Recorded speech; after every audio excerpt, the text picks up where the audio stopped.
I was lucky. I found what I loved to do early in life.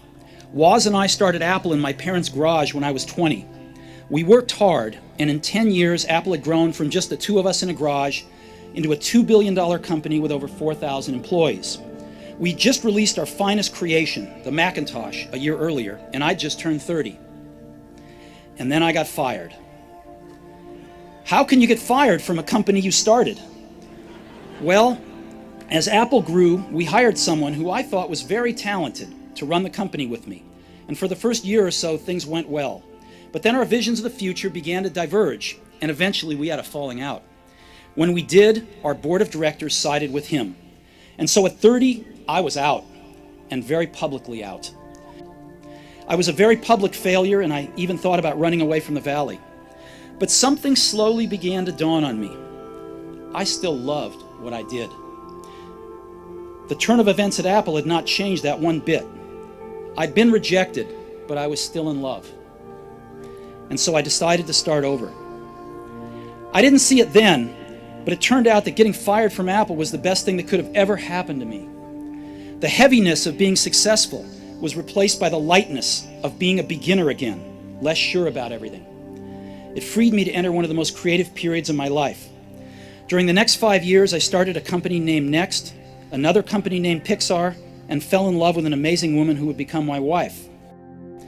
Pixar went on to create the world's first computer animated feature film, Toy Story, and is now the most successful animation studio in the world. I'm pretty sure none of this would have happened if I hadn't been fired from Apple. It was awful tasting medicine, but I guess the patient needed it. Sometimes life's going to hit you in the head with a brick. Don't lose faith. I'm convinced that the only thing that kept me going was that I loved what I did. You've got to find what you love, and that is as true for work as it is for your lovers. Your work is going to fill a large part of your life, and the only way to be truly satisfied is to do what you believe is great work. And the only way to do great work is to love what you do. If you haven't found it yet, keep looking and don't settle. People say you have to have a lot of passion for what you're doing, and it's totally true. And the reason is because it's so hard that if you don't, any rational person would give up. It's really hard, and you have to do it over a sustained period of time. So if you don't love it, if you're not having fun doing it and you don't really love it, you're going to give up. And that's what happens to most people, actually. If you really look at the ones that ended up being successful, unquote, in the eyes of society and the ones that didn't, oftentimes it's the ones that are successful loved what they did so they could persevere when it got really tough. And the ones that didn't love it quit because they're sane, right? Who would want to put up with this stuff if you don't love it? So it's a lot of hard work, and it's a lot of worrying constantly. And if you don't love it, you're going to fail. So you got to love it. You got to have passion. And I think that's the high order bit. The second thing is you've got to be a really good talent scout, because no matter how smart you are, you need a team of great people, and you've got to figure out how to size people up fairly quickly, make decisions without knowing people too well, and hire them, and see how you do, and refine your intuition, and be able to help build an organization that can eventually just build itself, because you need great people around you. I dropped out of Reed College after the first 6 months, but then stayed around as a drop-in for another 18 months or so before I really quit. So why'd I drop out? It started before I was born. My biological mother was a young, unwed graduate student, and she decided to put me up for adoption. She felt very strongly that I should be adopted by college graduates, so everything was all set for me to be adopted at birth by a lawyer and his wife. Except that when I popped out, they decided at the last minute that they really wanted a girl. So my parents, who were on a waiting list, got a call in the middle of the night asking, "We've got an unexpected baby boy. Do you want him?" They said, "Of course." My biological mother found out later that my mother had never graduated from college and that my father had never graduated from high school. She refused to sign the final adoption papers. She only relented a few months later when my parents promised that I would go to college. This was the start in my life. And 17 years later, I did go to college. But I naively chose a college that was almost as expensive as Stanford. And all of my working class parents' savings were being spent on my college tuition. After 6 months, I couldn't see the value in it. I had no idea what I wanted to do with my life, and no idea how college was going to help me figure it out. And here I was, spending all of the money my parents had saved their entire life. So I decided to drop out and trust that it would all work out okay. It was pretty scary at the time, but looking back, it was one of the best decisions I ever made. The minute I dropped out, I could stop taking the required classes that didn't interest me and begin dropping in on the ones that looked far more interesting. It wasn't all romantic. I didn't have a dorm room, so I slept on the floor in friends' rooms.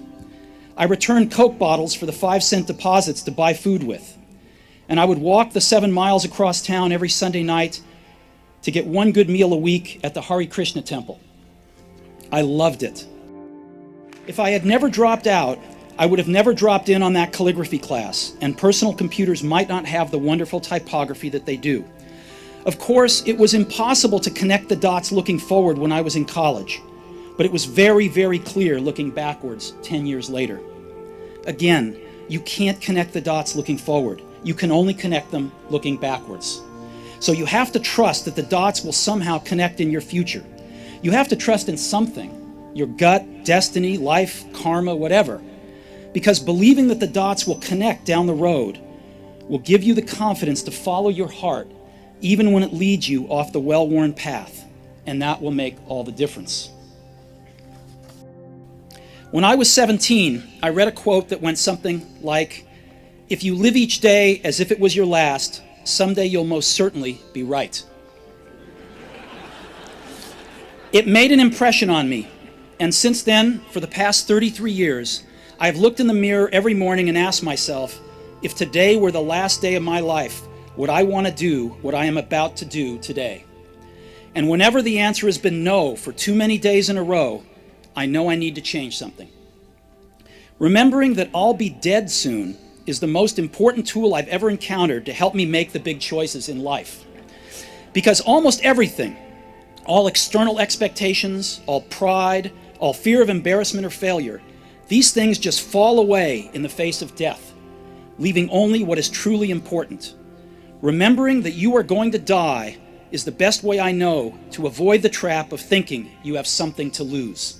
You are already naked. There is no reason not to follow your heart.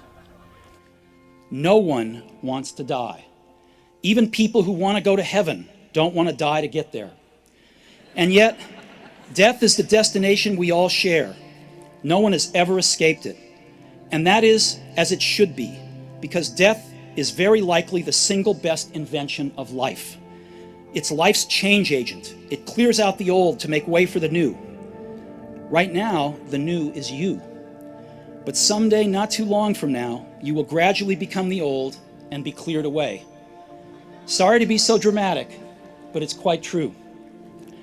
Your time is limited, so don't waste it living someone else's life. Don't be trapped by dogma, which is living with the results of other people's thinking. Don't let the noise of others' opinions drown out your own inner voice. And most important, have the courage to follow your heart and intuition. They somehow already know what you truly want to become. Everything else is secondary.